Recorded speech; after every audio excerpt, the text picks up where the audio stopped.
Are you one of those people who falls head over heels when your crush is within sight? That can make your daily life difficult, oftentimes creating anxiety, nervousness, or leaving you too smitten to do the things you need throughout the day. Though your feelings are strong, you can exercise greater control so that you are more calm around those that you like. So, we are going to watch about the how to control your feelings around the person you like. Method 1. Recognizing and taking responsibility for feelings.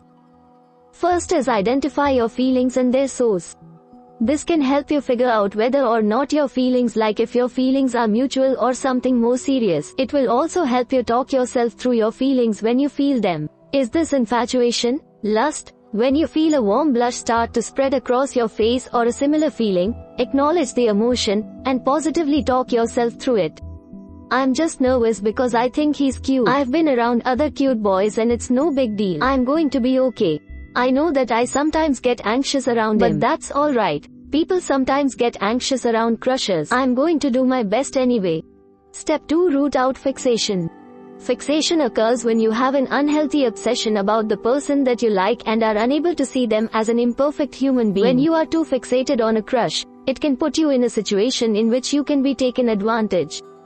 Beat fixation by first recognizing and acknowledging it and then restoring perspective by listening all the positive and negative points. If you have difficulty doing this, talk with a trusted adult and ask them to help you. Step 3. Write a journal. Not only will writing a journal help you be physically healthier, it is also a safe place for you to vent your emotions. Writing a journal will also give you the opportunity to clarify your thoughts and come to a deeper understanding of yourself, which could lead to you feeling more grounded when you run into that special someone. Step 4. Allow yourself to feel your feelings. It can be easy for you to feel embarrassed around the person you like, and this is completely natural. When you feel embarrassed or self-conscious, you might be tempted to hide your feelings, or to ignore them, which can lead you to feeling even less in control around your potential romantic partner. Try to act confidently natural when you're around your crush. Make eye contact, smile, and listen to what they're saying. Also, try not to fidget too much, since that can make you look more nervous. Step 5. Take a brief break to regain composure. When you are with others or in a situation where it isn't appropriate for you to express your feelings, you might be able to restore emotional control by removing yourself from the situation briefly. Simply excuse yourself and return when you feel better. Some ways to exit a social situation gracefully. Excuse yourself to the restroom. Tell your friends you need to step outside for some air. Explain that you are feeling restless and have decided to take a short walk. Step 6. Tell your crush. This may seem like the last thing in the world that you want to do, but talking with the person you like about your feelings will get rid of the uncertainty that is amplifying your uneasiness. Try to use soft language, as coming on too strong might make your crush uncomfortable. When talking with your crush, instead of saying, "I love you," it may be best to say something like, "I've been noticing lately that I really enjoy your company and I always have so much fun with you. So I was thinking if you're up for it we could go to a movie." We asked 356 WikiHow readers about the best ways to ask out or confess feelings to a friend, and agreed that it's best to have about your romantic interest. Take poll. Step 7. Coach yourself through difficult moments. There are going to be times when you feel especially self-conscious, whether because of circumstance or personal factors, and when this happens use your internal voice to guide yourself through the situation. Remind yourself that this is only a feeling, one that you'll likely have again if you haven't already, and tell yourself in encouraging words how you will proceed. An example you might consider, "Alright, I'm really nervous, but that's okay. I've been nervous around guys I like before. I can get this work done. All I have to do is focus. I'm going to turn my attention to this for a while, and I can think about him later." Finally, breathe. When strong feelings threaten to overwhelm you, it is natural to respond unconsciously by taking shallow breaths. To improve your breathing, for a few breaths try to pay attention only to your inhale and exhale. This will restore your conscious attention to your body and its need for full, relaxed breathing. Method 2. Taking proactive measures. First is practice thought saturation. When you find your thoughts returning over and over again to that particular person, you may benefit from a period of sustained thought about that person. For a set period of time, even 10 minutes can be enough. Think only about that person. Doing this can lessen the intensity of the feeling, leaving you calmer. Try not to think about your future together or what might come. Focus your thoughts only on that person and their characteristics for the entirety of the time. Step 2. Distract yourself. Sometimes, All you need is the right distraction to get your mind off your potential lover. Past happy experiences can restore perspective by interrupting the strong feelings you have for that person. Think of past times when you've had fun, or a place where you feel safe and protected.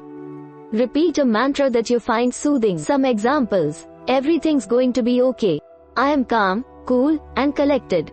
With every breath, I release anxiety and become more calm. I overcome my fear and live life courageously. Step 3. Find and combat triggers. In some situations, people become so nervous around those they like that they become clumsy or inarticulate. If this happens to you, find the trigger and think about how you might combat it.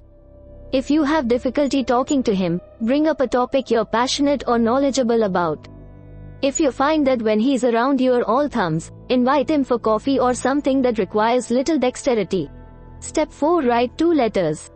Your first letter will celebrate your feelings and all the reasons why you feel the way you do. In your second letter, write all the worries, concerns, and sources of anxiety related to the person you like. Try to make a case for moving forward. After all, you are a worthy person regardless if your affections are returned. Step 5. Condition opposite responses to negative thoughts. Too often, people talk themselves into a negative loop that makes feelings more overwhelming with every passing instant. If you suffer with this condition, find out any automatic negative thoughts you have and interrupt those with an opposing positive thought. For example, if he doesn't like me, I'll be so embarrassed and then people will think I'm a loser. Wait a minute. I had friends before I started liking him, so I know I'll have friends afterwards, too. I guess it's silly to put so much self-worth on this.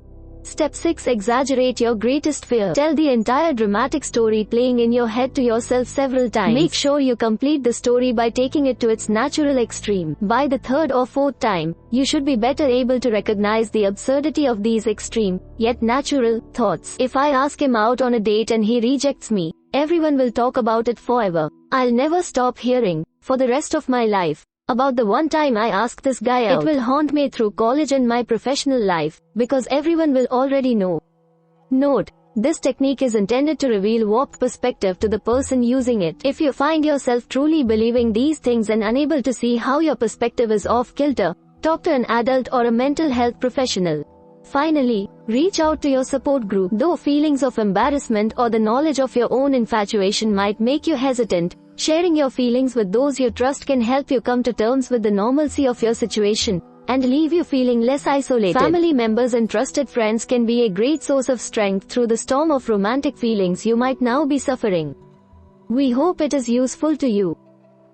Please subscribe to our channel to upskill yourself.